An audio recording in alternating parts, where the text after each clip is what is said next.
Oh man, this Bungie situation is getting crazy. So we're going to go over this today in all the details and kind of go over what's happening, what's being said, words being exchanged, everything. This just keeps getting crazier and crazier. We're going to check it all out.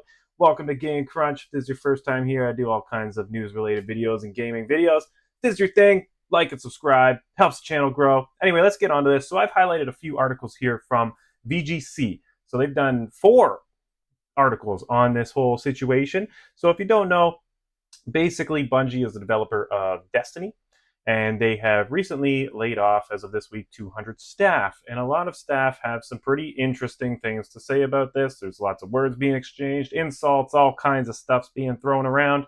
And we're going to kind of explore this whole situation and get into in-depth of what's going on. Kind of highlighted everything just to try and move things along, keep it moving. Anyway, let's get right into the situation. So the first article here is basically kind of explaining the whole situation of what's happened. So Bungie has announced that it will lay off 220 staff, which is roughly 17% of their studio. So this letter was published on Wednesday, so today being Friday, 2 days ago. The Destiny creator cited rising costs of development and industry shifts, same crap that they all say, really, for what is called as some of the most difficult changes the studios has to make. I'm sure they said the same thing last time they had to do layoffs. Okay. First, we are deepening our integration with Sony Interactive Entertainment, working to integrate 155 of their roles. So this is an addition. This isn't 155 of those 200 and whatever 220. This is an additional 155, which is another 12% into Sony Interactive Entertainment over the next few quarters. So this is something that's going to continue. So this might actually indicate that there might be additional layoffs in time as they kind of integrate and decide, oh, maybe we actually don't need this role. Get rid of that one too. We'll see what happens as this whole shitstorm develops. Sony Interactive Entertainment has worked tirelessly with us to identify roles for as many people as possible. So that basically means that they're just trying to find work for people, and there's going to be a whole lot of jobs that they're just going to deem redundant and get rid of those people entirely. That's just the nature of how this crap works, really. Second, we are working with PlayStation Studios leadership to spin out one of our incubation products. So this is them trying to damage control a little bit, trying to say, hey, we're actually still working on stuff. Don't discount us just yet. But basically, it's an action game set in a brand new science fantasy universe to form a new studio with Sony PlayStation Studios to continue its promising development. So they're basically trying to sugarcoat this just a little bit by saying, hey, we still got stuff coming. For everyone affected by this job reduction, we'll be offering generous exit package, including severance, bonus, and health coverage. So, I mean, at least there's that. They'll probably have a couple months, depending on their tenure with the company, of money to kind of fall back on as they find another job. This also says that the planned marathon reboot is still in development. So again, trying to say that, hey, this isn't affecting certain things in our business. But let's get on to the juicy stuff, the meat and potatoes, the drama, as to say, because this is getting interesting. So, former Bungie employees have called for Bungie CEO Pete Parsons to step down following Wednesday's announcement that the studio will eliminate 100 or 220 roles. Kind of didn't highlight any of this. It's just kind of recap. A large amount of backlash was directed at Bungie boss Pete Parsons. So here's what they have to say. Now, I kind of went into the Twitter post a little bit as well, because this person, Liana Rupert, she kind of clears up something that was alleged, which kind of sounded honestly like a little creepy. And she kind of clarified it a little bit, and it doesn't sound as creepy as maybe it sounded at first. But she says, you are a liar, a thief, and so many other things we can't discuss publicly. Wonder what she's implying there. Community manager Liana Rupert alleged on I'm sorry, I'm calling it Twitter. I don't care. I'm not calling it X. X is stupid. I'm calling it Twitter. I always call it Twitter. Don't care. Step down and without the giant Sony payout. This isn't on Sony. This is squarely on the failure of leadership. Plain and simple. So she's blaming this all on Pete Parsons. I would argue, kind of reading more into this article, which we'll kind of get into, that some of it is kind of on Sony, because when you buy a big company like this, you have a lot of expectations. So Sony has a lot of expectations, and they want that company profitable, very profitable.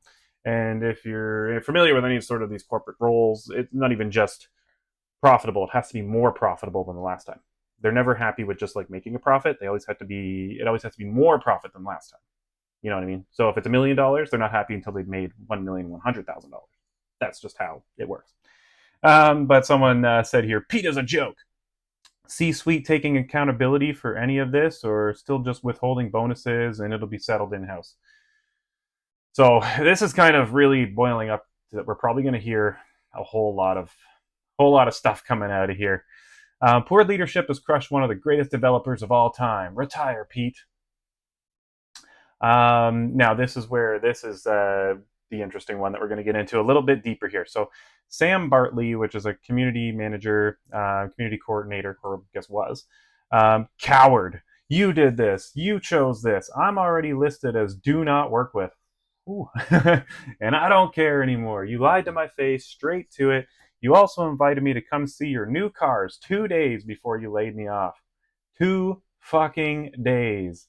Leave now, she says. So that sounds really bad. Like, hey, well, you come check out all my new shiny cars, and then 2 days later, I'll lay off the person. Like that's an asshole move. That's a complete asshole move. But check this out. Lana Rupert did kind of clarify this a little bit over on Twitter. I'm calling it Twitter. Don't care. Blah blah blah blah. This is kind of the paragraph here that kind of she kind of clarifies it a little better. So a few of us were in the lobby downstairs where I was talking about the grocery thing. So she up above, she was talking about how she was having trouble affording groceries and whatnot, and she's been having kind of money issues. And I guess a lot of the employees may have been. He walked up on his way out and walked into that conversation. Obviously, an awkward conversation to have with your boss. Walk right up to, even though pay was a big topic publicly, and I had previous meetings with HR to try and get the pay band raised. To cut the tension, I said, we got to race sometimes. I just got my racing license because I used to drag race and now I can do it legally on NASCAR tracks. He invited me to see his cars and then immediately extended that invite to my colleagues and all of those around us, which, I mean, for his sake is the best way to do something like that. Because if you just invite one person, especially of the opposite sex, it's going to be taken. I mean, some bad stuff can come up from that. So still messed up, especially 2 days before he knew he was kicking us out. But people are spinning the original tweet in a very gross ways. And that's not what happened, and that's why that's dangerous as it is. Doesn't take much for bad actors to spin a narrative to make it look like people are speaking out and lying that hurts the credibility of everyone speaking out. So this just kind of clarifies. It was more like a group invite. He didn't just it wasn't just like a creepy thing where he invited her into the office like, hey, baby, why don't you come check out my new fancy cars? And then she's like, oh, no, maybe I won't. And then he's like, okay, well, you're going to get laid off then. Bye. Wasn't like that. So that was some news to me, but let's continue getting into this absolute shitstorm.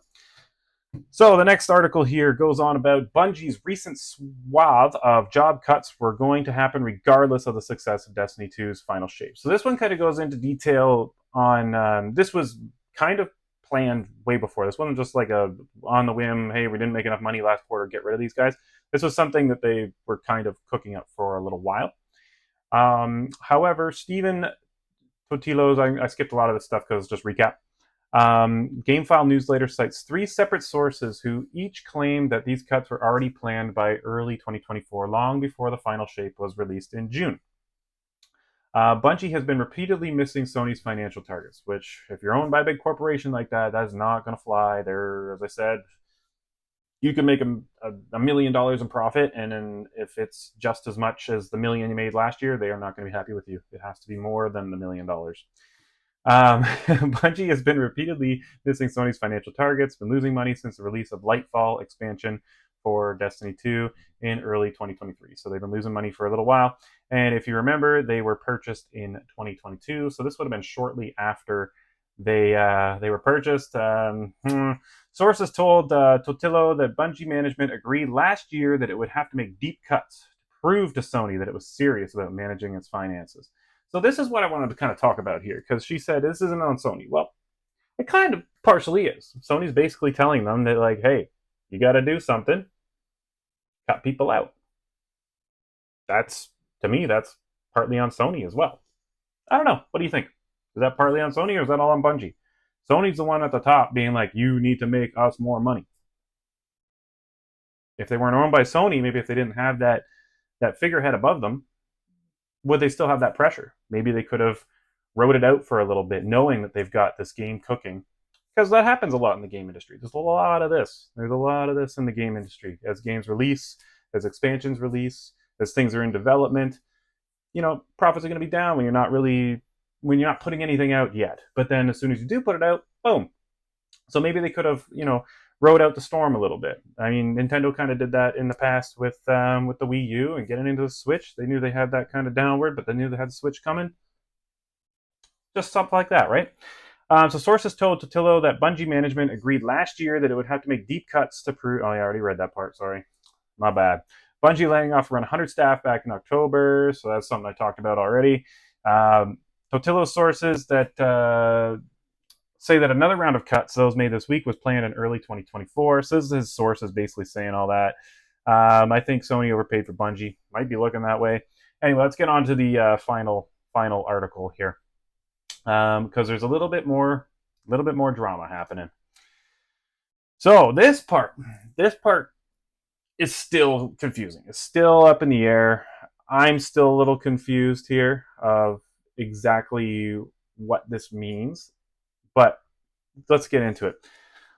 Luke Smith and Mark Noseworthy. So I guess these were two leadership roles. It says they're two veterans in Bungie known for their work on the Destiny series are reportedly no longer working at the company following the cancellation of the Payback project.